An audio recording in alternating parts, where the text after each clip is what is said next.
Hi guys, for today's video ay this is my everyday routine dito sa aking loob ng bahay. At hindi yan mawawala, ang lagi akong naliligo kasi pag nagbantay ako ng tindahan, ayaw ko nang hindi ako naliligo dahil pag umupo ako at nakakain ako ay tinatamad or hindi, inaanto kasi ako. So kailangan kong laging maligo. So ang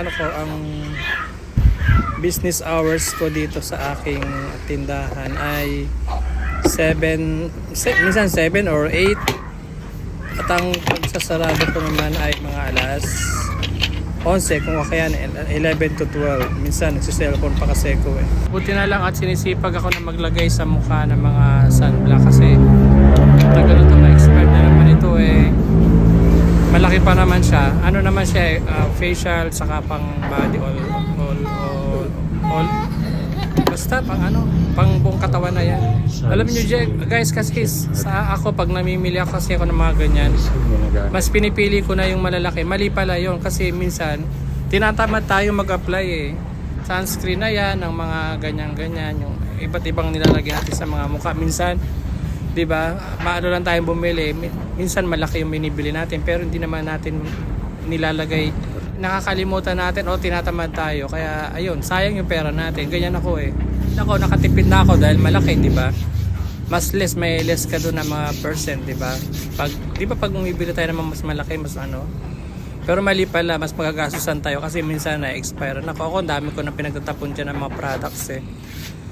So kailangan ganun, pag bibili tayo ng mga products natin na maliit na lang at saka sipagan natin kasi sayang yung pera eh. May mga kasi yan, di ba? Mali yung mga binibili natin. Kung binila lang natin ng ibang bagay, hindi na pakinabangan pa natin.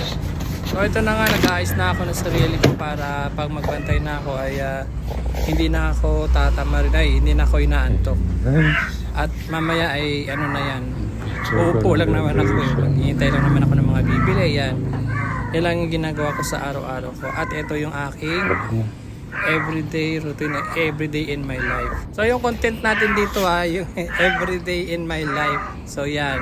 At kung tatanungin nyo kung hindi naman daw ako napapagod kasi nasa bahay lang ako. Opo. Ito nga bahay yung nakakapagod. Lahat ng trabaho sa'yo eh. Wala ka naman mautusan dito kasi dalawa lang naman kami dito. Yung isa may trabaho pa. Ayan. May alaga pa akong mababait. Ito, mga babait yan. Ayan, si anak ni Kinder. Ayan, mabait yan. Sa ako mga nakakulong yan. Ayaw kasi silang dumami.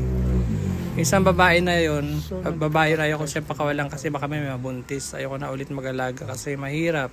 Patapos na nga yung aking production. Tapos na nga yung pag-aayos ko para makapagbukas na ako. Ayan, salamat nga pala sa inyong pagsama sa akin.